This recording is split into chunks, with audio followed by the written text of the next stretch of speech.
안녕하세요. 레드앤블루입니다.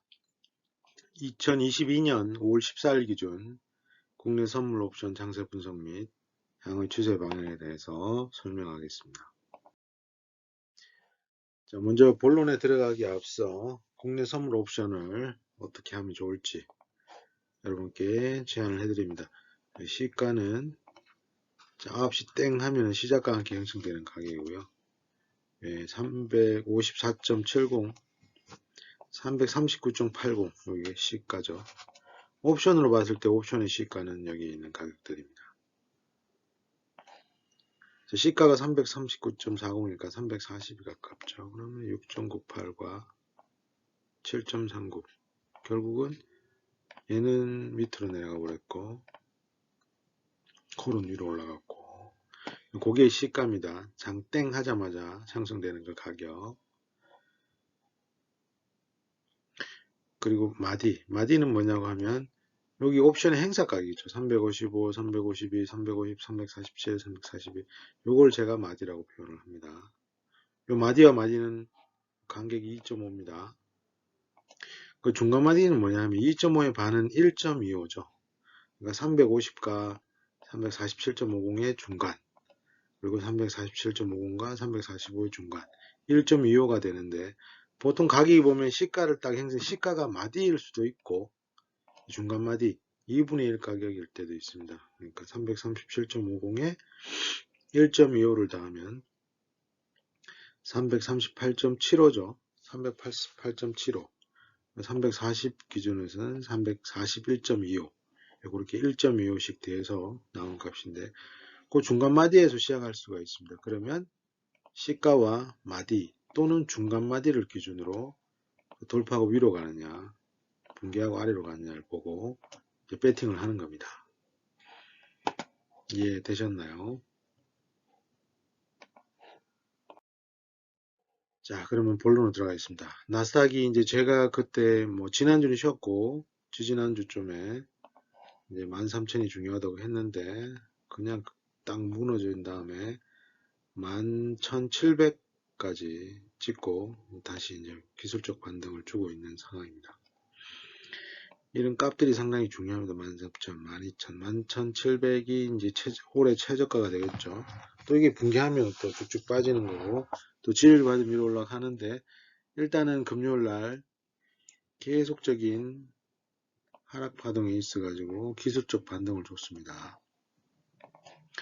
근데 보시면 아직 이제 이게 계속 상승을 할지는 알 수가 없습니다. 왜냐하면 13,000의 경우도 이렇게 급반등을 줬는데도 불구하고 이걸 붕괴하고 그 다음날 바로 붕괴하고 내려버렸죠. 금리 인상 발표한 다음날 다시 꼬르박았고 이거는 이제 금요일날 다시 이제 어떤 저가 매수의 기운이 들어오면서 쭉 계속 상향을 했는데 일단 추세가 위로 갈지는 조금 더 지켜볼 필요는 있을 것 같습니다. 아무튼 기술적 반등은 시작을 했다 라고 이야기할 수 있겠습니다.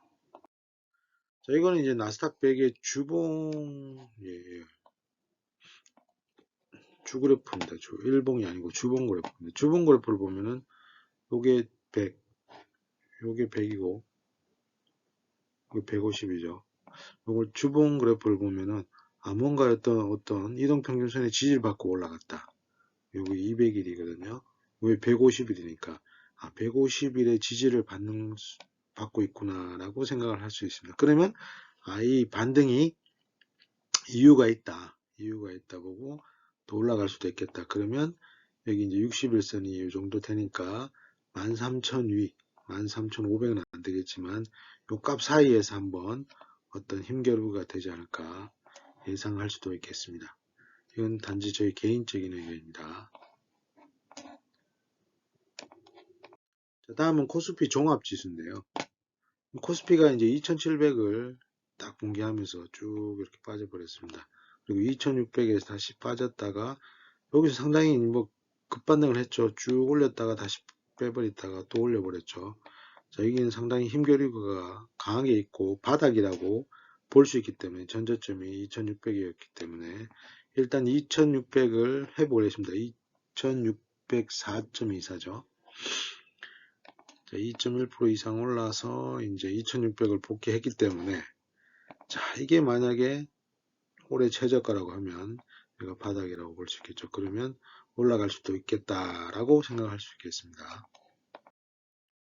이거는 주봉 그래프입니다. 이제 좀 크게 숲을 보라고 하죠. 나무를 보지 마, 숲. 좀 멀리서 우리 방향을 읽을 때는 좀 멀리서 한번 봐라. 그렇게 말은 하지만 잘 되진 않습니다. 주봉으로 봤을 때도 보면은 어떤 여기 이제 이동평선을 다 깨고 내려왔기 때문에 여기 보이는 이게 121선인데요. 121선이 2700 위에 있죠. 가격은 아직 2600, 뭐 24.24니까 아직 2600에 있는 겁니다. 근데 2600을 딱 이렇게 보고, 자, 저가 반등이라 보고 이게 어떤 이유가 있냐 봤을 때, 자, 2018년 1월 최고가가 여기에 또 물리네요. 어떤 이유인지 모르겠습니다만 여기에 물리가 있습니다. 그러면 우리가 이유를 말할 때, 아, 그러면 이게 어떤 최저가의 역할을 할 수 있겠다라고 뭐 차트를 분석하신 분들은 또 이 설명을 들 수 있겠죠.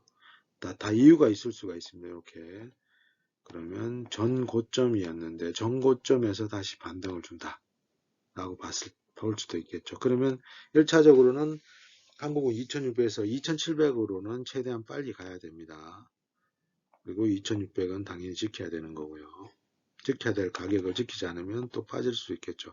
일단 이동평균이 지금 아래로 다 배열을 했기 때문에 위로 올리기는 상당히 시간과 돈이 필요할 거라고 봅니다. 지금 당장은 뭐 추세가 위로 완전히 변경됐다고 말하기는 아직 시기적으로 좀 더 지켜볼 필요가 있을 것 같습니다. 선물 6월물인데요. 선물 6월물은 이제 6월 둘째 주 목요일 날 이제 거래가 종료됩니다.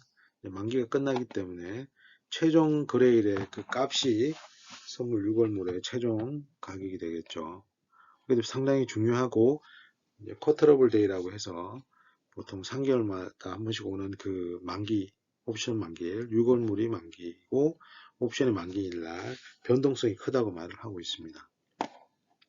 자, 일단 우리가 봤을 때 2월, 아까 종합주기도 봤었죠. 2월, 자, 그리고 뭐 3월, 4월, 자, 5월. 자, 지금 5월 14일인가요? 한 달, 두 달, 세 달. 자, 네 달째인데 일단 저가였던 350원 붕괴를 했습니다. 붕괴를 하면서 빠르게 왔고 저가 갱신해서 340도 붕괴하고 다시 지지받고 341로 올라가서 345.70에 위치하고 있습니다. 보시면은 요게 20일 여기 60일선이네요. 요 녹색이 60일선인데 60일선에 딱 맞아떨어졌네요. 이걸 어떻게 보면 저항이 될 수도 있겠고 지지가 될 수 있는데 당장은 빠른 하락에 의한 기술적 반등이기 때문에 이게 지지와 저항으로서 역할을 할지는 좀 더 지켜볼 필요가 있겠습니다. 일단 뭐 제가 뭐 분석기에 있어가지고 전문 지식이 많이 없기 때문에 단지 60일선 가까이 왔다 지켰다. 그러면 일단 우리가 목표로 하는 것은 요 121 또는 350 전저점을 돌파해야지만이 어떤 의미 있는 상승이라고 볼 수 있겠습니다. 일단 다음 주 월요일은 지난주 금요일 야간에 나스닥이 이제 3% 이상 급등을 했기 때문에 또 물론 이제 저희는 금요일 날 급등을 했죠. 급등을 하고 야간에는 이제 금요일 급등을 하다 보니까 나스닥이 상승하는 만큼 따라가지는 못했어요. 하지만 상승을 하고 마감을 했습니다. 자, 그러면 우리나라 시장이 더 떨어질 거에 대해서 한번 뭐 고민을 해봐야겠죠. 코스피 200 종목에서 이제 저희 나라의 뭐 보통 10대 대기업 삼성전자, LG전자 쭉 있잖아요, SK. 그리고 이제 그 주요 대기업들의 산업군이 이제 반도체, 삼성전자, SK하이닉스, 자동차, 현대, 기아, 전기차 배터리, LG화학, SK, 삼성, SDI, 석유화학, 뭐 롯데, 호남 뭐 많죠. SK도 있고 조선, 대우, 한국중공업 많죠. 삼성중공업, 가전, LG전자, 삼성전자, 태양열, 하나, 방산, 우리나라 뭐 KF21 그리고 요즘 보면 뭐 우크라이나 전쟁 때문에 저희 나라 사주표가 많이 언급되더라고요. 상당히 여기 이제 저희 나라 산업 그리고 코스피 200 종목의 주요 이제 카테고리가 되겠죠. 그럼 이 산업군들이 앞으로 안 좋아야지 이제 지수가 떨어질 거잖아요. 이유를 한번 찾아보자고요. 반도체. 반도체 잘 아시다시피 물론 자동차는 반도체가 문제지만 반도체 수급이 조금 문제가 있습니다. 자동차, 전기자동차 해가지고 현대자동차나 기아자동차가 저평가되고 있죠. 전기차 배터리. 중국을 빼면은 저희 나라 전기차 배터리가 세계를 리딩을 하고 있습니다. 그리고 앞으로 전기차 시장은 뭐 10배 이상 커지기 때문에 10배 이상 그 예상을 못 하겠습니다. 엄청 커지는 거죠. 그럼 이 산업 관련된 산업의 스케일이 엄청 커지겠죠. 매출이라든지 순이익이라든지 그런 것도 커질 거고, 뭐 반도체나 자동차는 현상 유지하겠고, 자동차 같은 경우는 뭐 옛날 일본처럼 우리나라 자동차가 세계적으로 좀 인지도를 높이면서 잘 나가고 있고, 석유화, 전통적으로 석유화하고 우리나라가 잘 하고 있죠.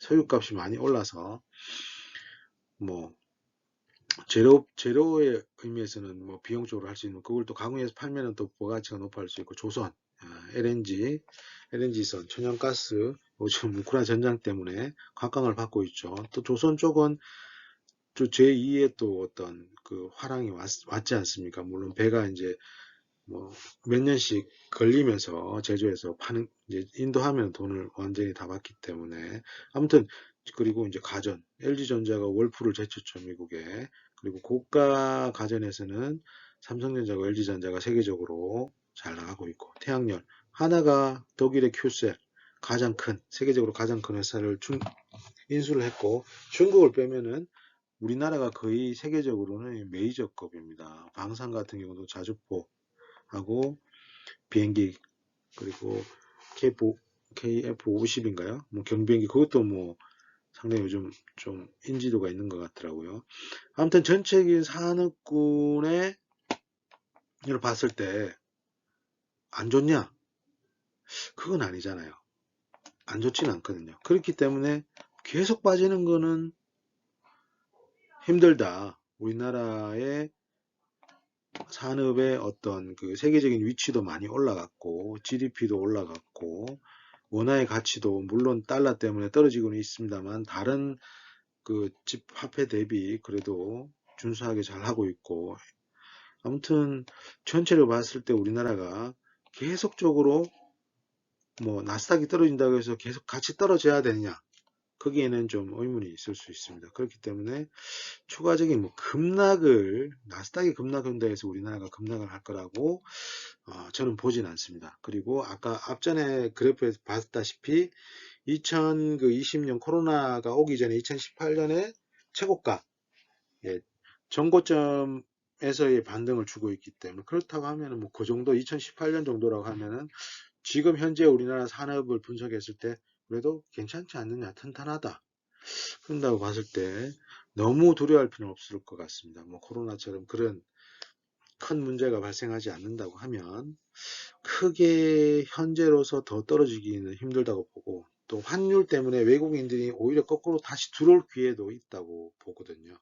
왜냐하면 원화 가치가 워낙 싸니까 달러로 원화를 환전해가지고 삼성전자나 대기업들을 또 싸게 살 수 있는 그런 환, 환율에 의한 어떤 기회가 있는 거니까요. 여러 가지로 봤을 때 완전히 부정적인 것만 있지 않다. 물론 미국이 금리를 올리기 때문에 우리나라도 따라 올려야 되고 그럼으로써 미국 쪽으로 돈이 계속 이제 빨려 들어가면서 이제 달러의 가치가 올라가고 있고 또 미국은 인플레를 수출하기 위해서 또 금리를 빠르게 올릴 수밖에 없다고 하더라고요. 물론 제 얘기는 아니고 그렇다고 봤을 때는 미국은 금리를 계속 올릴 거다.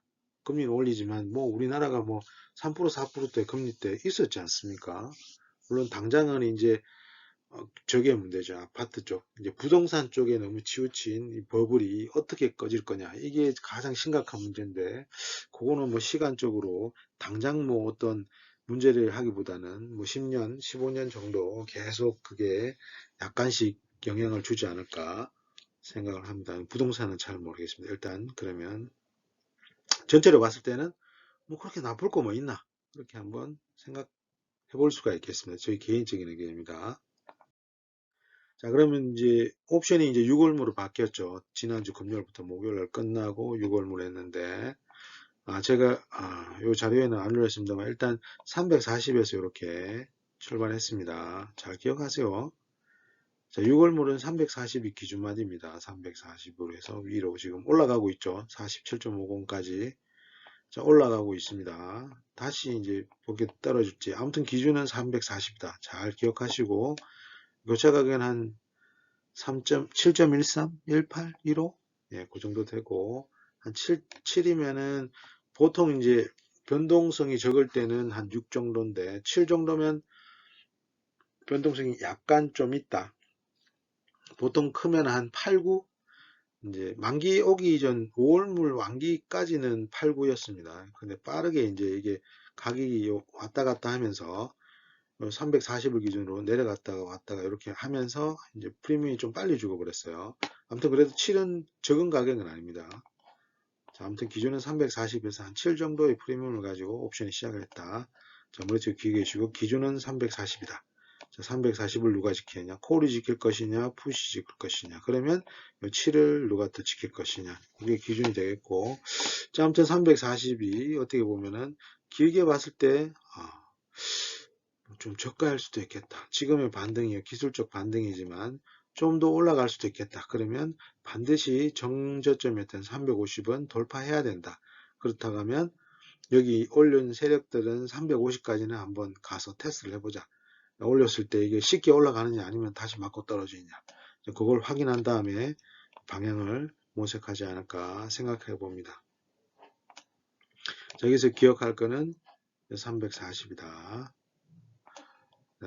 어떤 저가의 기운이 있다. 그러면 이제 올라갈 수 있는 확률이 조금은 좋아졌다. 물론 당장 안 올라갈 수 있겠지만 그래도 뭐 337.50, 뭐 340 찍고 지금 347.50이면은 한 10포인트 이상 올라간 거예요. 많이 올라간 거예요. 짧은 시간 안에. 어차피 급락이 있었기 때문에 또 급반등이 있는 거라고 이해하시면 되겠습니다. 옛날 코로나 할 때도 그랬잖아요. 급락을 해서 또 급반등을 했잖아요. 어느 정도 반등이 됐을 때는 3개월 정도 이제 왔다리 갔다리 하다가 또 한번 랠리를 줬죠.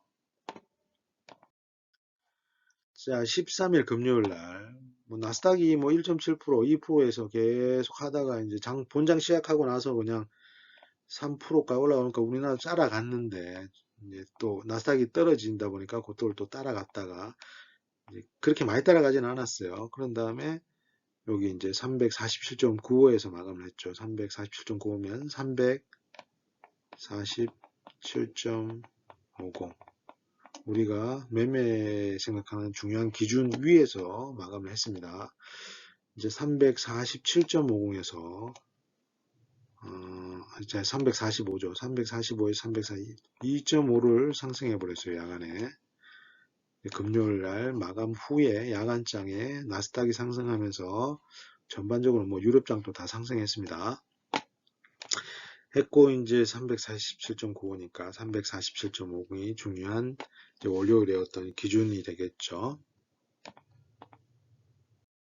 좀 많이 좀 말씀드리려고 했는데 제가 페이스가 좀 빨라졌습니다. 아무튼 자, 그렇다고 하면 이제 금요일 날은 345, 그 다음에 야간엔 347.50, 위에서 회차 2.5 한마디 위로 갔다. 지금 상승이 더 추세로 이어지고 있다.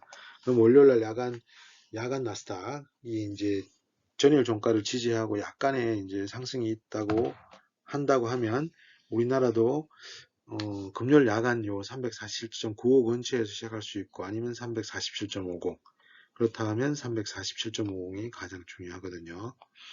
시가하고 347.50. 자, 올라가면 매수, 내려가면 매도.